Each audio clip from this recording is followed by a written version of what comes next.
Olá, bom dia, me chamo Igor. Vim fazer o vídeo resumo do conteúdo de mineralogia do solo. Bem, primeiramente é necessário entender o que é o solo. O solo é a camada capaz de suportar vida, como pastagens, por exemplo. Então, se a gente tem uma área de terra, de areia, a gente não percebe a presença de qualquer tipo de vida vegetal, a gente não classifica aquilo como um solo. Bem, é necessário entender que o solo ele é um sistema complexo com diferentes camadas.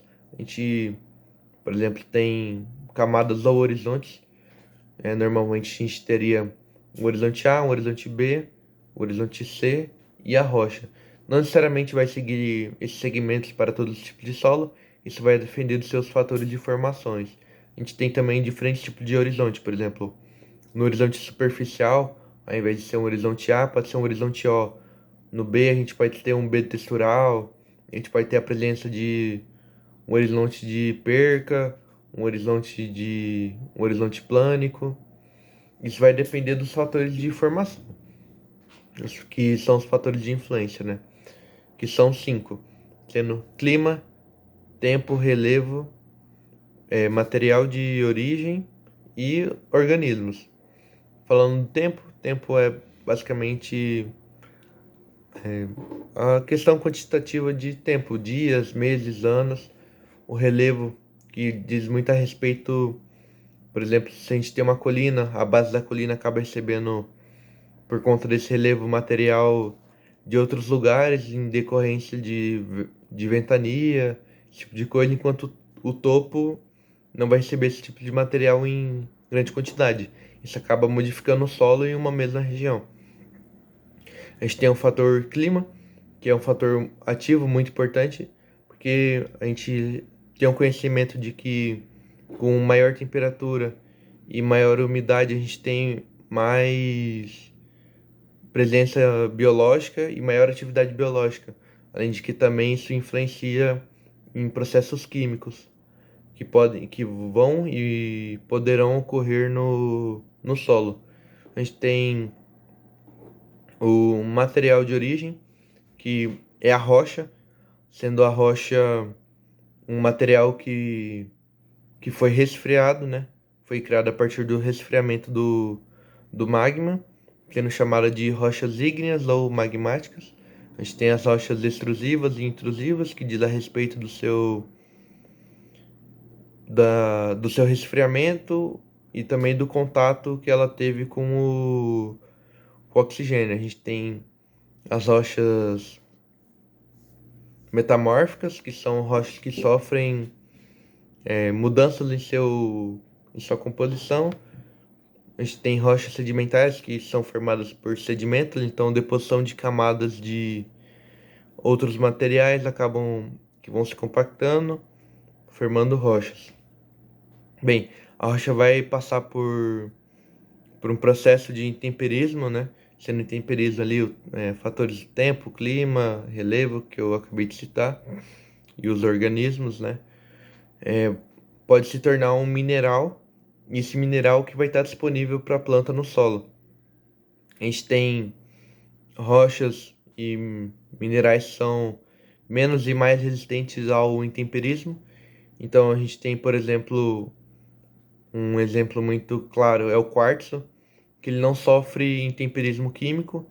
Então quando a gente vê no campo, a gente está vendo só o intemperismo físico, que é a quebra desse material em menores quantidades, até ele ficar do tamanho que a gente classifica como areia.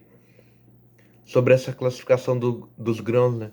A gente tem argila, silt e areia, sendo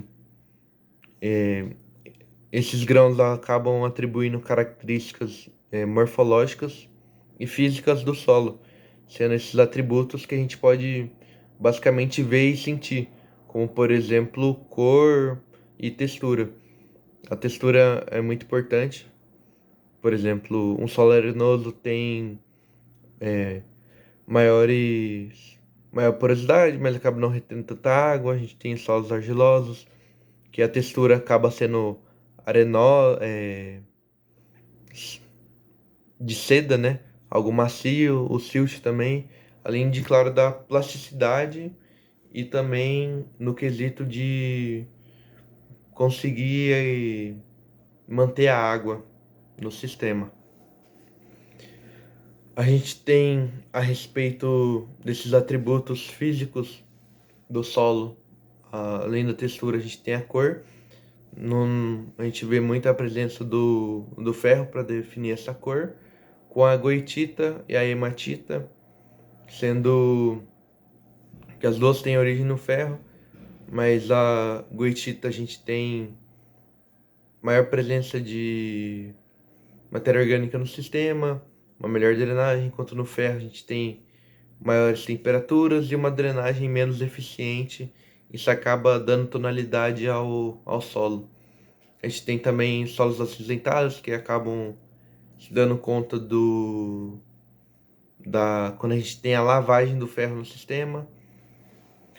A gente tem também os atributos biológicos, né?